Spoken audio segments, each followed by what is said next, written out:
नहीं, मेरी लड़की ने सुसाइड कर दिया है, ये खबर आई है। हाथ जोड़ती रही माँ बाप, हाथ जोड़ते रहे, हमें एक बार दिखाओ, हमारी बच्ची का मुंह एक बार दिखाओ।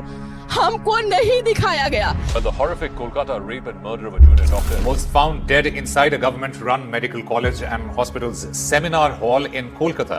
बच्ची का शरीर में कोई कपड़ा नहीं था, पैर दोनों राइट एंगल में मिला गया।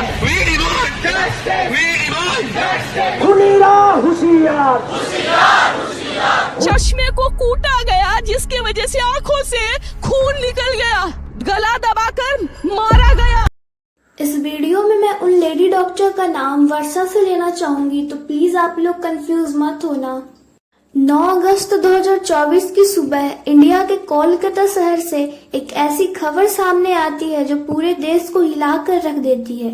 ये कहानी थी एक 31 साल की लेडी डॉक्टर जो कि कोलकाता के RG Kar medical college and hospital में अपनी ट्रेनिंग कर रही थी। लगातार 36 घंटे की शिफ्ट के बाद रात के 11 बजे उन्हें अपनी माँ का फोन आता है, हर दिन की तरह। वर्षा की माँ पूछती है, खाना खा लिया तुमने? तुम्हारी तबीयत तो ठीक है? जिसके रिप्लाई में वह बोलती है कि वह एकदम ठीक है और कुछ पेशेंट्स को और देखने के बाद वह अपने कलीग्स के साथ कैंटीन में खाना खाने जाएंगी। अपनी माँ से बात करने के बाद वो सारे पेशेंट को देखने में और काम खत्म करने में रात के 2 बज जाते हैं, जिसके बाद वह अपने कलीग्स के साथ कैंटीन में खाना खाते खाते थोड़ी बातें भी करते हैं। इन सब में वर्षा को रात के 3 बज जाते हैं और इन सब के बाद वह काफी थकान फील कर रही थी और फिर वह अपनी थकान को दूर करने के लिए वो अपने हॉस्पिटल के बने 4th फ्लोर के सेमिनार हॉल में रेस्ट करने लगती है। वर्षा को रेस्ट करते करते सुबह के 7:30 बज जाते हैं, जो कि काफी अनयूजुअल था। वो कभी भी आधे या 1 घंटे से ज्यादा तक का ब्रेक नहीं लेती थी। हॉस्पिटल का वर्कर सुबह की शिफ्ट शुरू होने से पहले हॉस्पिटल्स के सारे रूम्स चेक कर रहा होता है। रूम्स चेक करते करते जैसे ही वह सेमिनार हॉल की तरफ आता है और गेट खुलता है तो उसकी आंखों के सामने होता है एक भयानक नजारा, जिसे देखकर वह बहुत जोर से चीख पड़ता है। उसकी चीख सुनकर सारे लोग वहां इकट्ठे हो जाते हैं और देखते हैं कि वर्षा की बॉडी बिना कपड़ों की पड़ी है और उसके बॉडी पर कुछ ब्लड भी है। यहाँ खड़े हर लोगों के लिए यह ट्रॉमा से कम नहीं था, खासकर उन दूसरी फीमेल्स और वर्कर्स के लिए, क्योंकि उन्होंने वह नजारा पहली बार देखा था। और फिर वहां के लोग उसे स्ट्रेचर पर लेटाते हैं और इमरजेंसी रूम में ले जाया जाता है ताकि डॉक्टर्स कुछ हेल्प कर सके। काफी देर के स्ट्रगल के बाद भी एट द एंड वर्षा कुछ घंटों के बाद अपना दम तोड़ देती है। और हॉस्पिटल में कुछ लोग ऐसे भी थे जो इस मर्डर एंड रेप को नॉर्मल दिखाने की कोशिश कर रहे थे, जस्ट बिकॉज कि वो इस हॉस्पिटल का नाम बचा सके।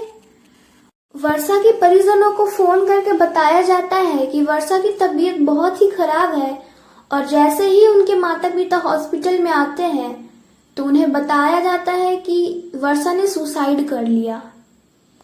परिजनों के बहुत गिड़गिड़ाने पर भी उन्हें वर्षा की लाश देखने नहीं दी जाती है, पर पोस्टमार्टम रिपोर्ट के बाद यह पता चलता है कि वर्षा के साथ किसी ने गलत हरकत करने की कोशिश की और जब वर्षा ने उस इंसान से खुद को बचाने की कोशिश करी तो उसका गला घोट दिया गया।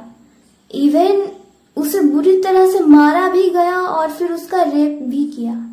गला घोटने की वजह से वर्षा के गले का थायराइड कार्टिलेज भी टूट चुका था, जिससे आप अंदाजा लगा सकते होंगे उस हैवान ने कितनी ताकत लगाई होगी। इन सारे सबूतों के मिलने के बाद ये केस पुलिस को हैंड ओवर कर दिया जाता है। क्राइम स्पॉट पर छानबीन करने पर किस्मत से वहां वर्षा के नेल्स, ब्लड और साथ ही एक ब्लूटूथ नेक बैंड भी मिलता है। उस ब्लूटूथ नेक बैंड को रात वहां मौजूद लोगों के फोन से कनेक्ट करके देखा गया तो एक व्यक्ति के फोन से ब्लूटूथ कनेक्ट भी हो जाता है। आपको पता होगा कि अगर आप एक बार किसी ब्लूटूथ डिवाइस से या फोन कनेक्ट करते हो तो अगली बार वह इजीली कनेक्ट हो जाता है। जिस व्यक्ति के फोन से वह नेक बैंड कनेक्ट हो जाता है। उसका नाम था संजय रॉय, जो कि खुद एक वॉलेंटियर था। तो अब पुलिस वालों का अपना पहला कातिल मिल चुका था, जिसके साथ पुलिस वाले और भी गुस्से से पेश आते हैं, बट वो पुलिस वालों को किसी भी बात का जवाब नहीं दे रहा था। संजय बहुत ज्यादा नशे में था, जिसके बाद पुलिस वाले संजय को और भी डराने लग जाते हैं। एंड फाइनली वह डर कर अपना गुनाह कबूल भी कर लेता है कि उसने ही उसे मारा था और रेप किया। ये सुनते ही पुलिस वाले संजय के घर कुछ प्रूफ इकट्ठे करने जाते हैं, जहां उन्हें संजय के जूते पर वर्षा के खून के सैंपल्स मिलते हैं। संजय अक्सर उस हॉस्पिटल में नाइट शिफ्ट किया करता था, तो उसे अच्छे से पता था कि कहां पर कैमरा है और कहां नहीं। क्योंकि संजय नशे में था और वह आराम से जाकर 4th फ्लोर पर बैठ जाता है, क्योंकि वह नहीं चाहता था कि कोई उसे नशे की हालत में देखे और उसकी जॉब चली जाए। 4th फ्लोर पर आते ही वह आराम से सो जाता है। तब तक 3 बज जाते हैं और तभी वह वर्षा को सेमिनार हॉल में अकेला आते देखकर बस उसकी नीयत बिगड़ जाती है। वह पहले काफी देर तक इस फ्लोर के चक्कर लगाने लगता है कि ये कंफर्म कर सके कि कोई आ तो नहीं रहा।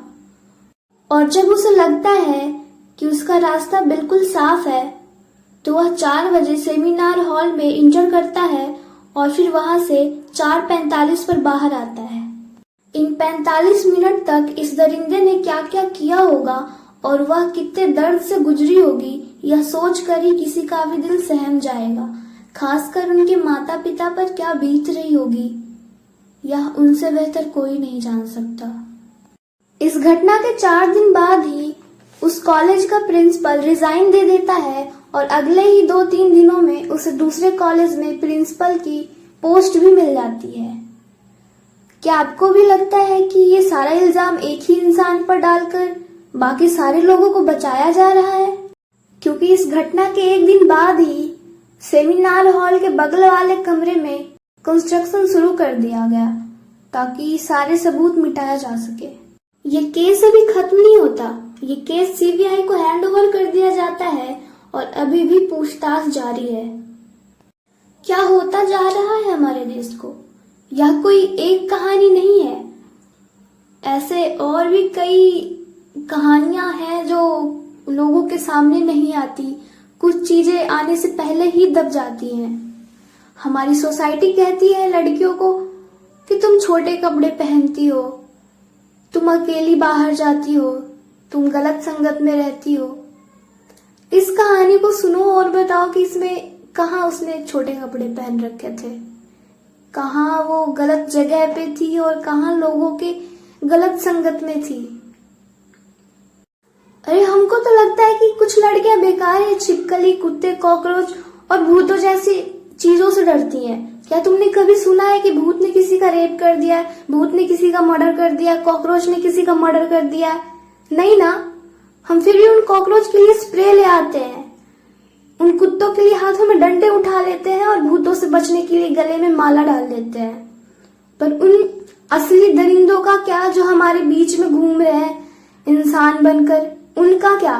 उनकी सारी सजा की रिस्पॉन्सिबिलिटीज हम कोर्ट को डाल देते हैं। कोर्ट क्या करती है हमारे साथ?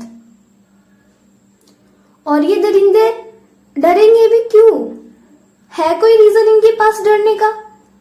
ये तो सोचेंगे कि हम कुछ भी कर ले, 4 दिन बाद हम वापस जेल से बाहर आ जाएंगे, हमारा तो बड़े बड़े लोगों से कनेक्शन है। तुम पुणे वाले एक्सीडेंट को ही देख लो, 300 वर्ड कैसे दे दिया भाई, छूट जाएगा, बस खत्म।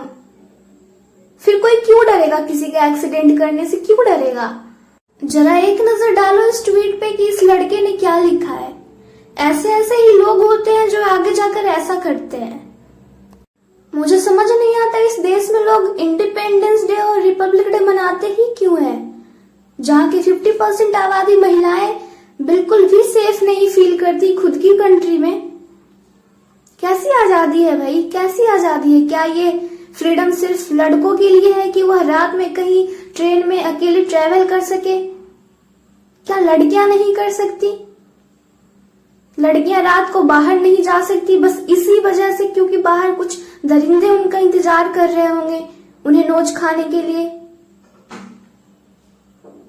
पता नहीं कैसी इंडिपेंडेंस है ये। खैर, मैं इस वीडियो में किसी भी तरह का वायलेंस फैलाना नहीं चाहती। इस वीडियो को मैं यहीं पे खत्म करना चाहती हूँ एंड आई होप कि कोर्ट की तरफ से हमें जस्टिस बहुत जल्द मिले। तब तक के लिए बी अवेयर गर्ल्स।